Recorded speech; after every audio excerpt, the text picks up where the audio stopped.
കേരളത്തിൽ ഗവർണർക്ക് റോഡിലിറങ്ങാൻ കഴിയാത്ത സാഹചര്യമാണെന്ന് കുമ്മനം രാജശേഖരൻ. കേരളത്തിൽ നടക്കുന്നത് കടുത്ത ഭരണഘടനാ ലംഘനമാണെന്നും ജനാധിപത്യത്തെ കൊല ചെയ്യുകയാണെന്നും കുമ്മനം പറഞ്ഞു.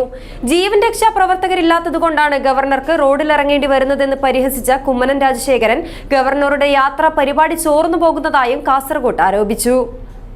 യാഥാർത്ഥ്യം തിരിച്ചറിയൂ. യഥാർത്ഥ ഗുണനിലവാരവും വിലക്കുറവും സംഗമിക്കുന്ന ഷോപ്പിംഗ് നവയുഗം. Thamam furniture world, Uppala, Bandiyod, Udyavar.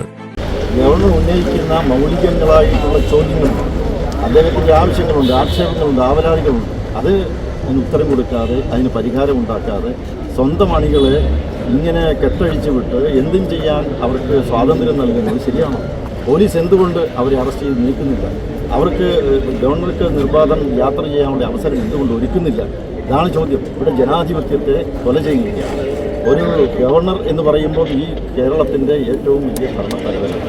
അദ്ദേഹത്തിന് പോലും കേരളത്തിൽ രക്ഷയില്ല എന്നൊരവസ്ഥ ഉണ്ടായാൽ അത് കേരളത്തിൻ്റെ ദുർഗതിയാണ്. അത് കേരളത്തിൻ്റെ ഇന്നത്തെ അതിദയനീയമായ പരിതാപകരമായിട്ടുള്ള ഇവിടുത്തെ ക്രമസമാധാന നിലയുടെ ഒരു നേർക്കാഴ്ചയാണ്. അത് നമുക്ക് ആവശ്യമുള്ളതാണോ അതോ അത് നമുക്ക് ആശാസ്യമാണോ? ഈ കാര്യങ്ങളെക്കുറിച്ചുള്ള ചർച്ചകൾ നടക്കണം. നമ്മൾ കണ്ടല്ലോ, മുഖ്യമന്ത്രിയുടെ യാത്ര നമ്മൾ കണ്ടതല്ലേ. ആ മുഖ്യമന്ത്രിയുടെ യാത്രയുടെ 5 അയലൊക്കത്ത് ഒരു കെട്ടിടത്തിൻ്റെ മുകളിൽ പോലും നിന്നുകൊണ്ട് ഒരാൾക്ക് ചെറിയ ഒരു കുട പോലും നിവർത്തി പിടിക്കാൻ വയ്യാത്ത അവസ്ഥയുണ്ട്. എന്താ മുഖ്യമന്ത്രിയും ഗവർണറും തമ്മിൽ എന്താ ഇത്ര വലിയ വ്യത്യാസം?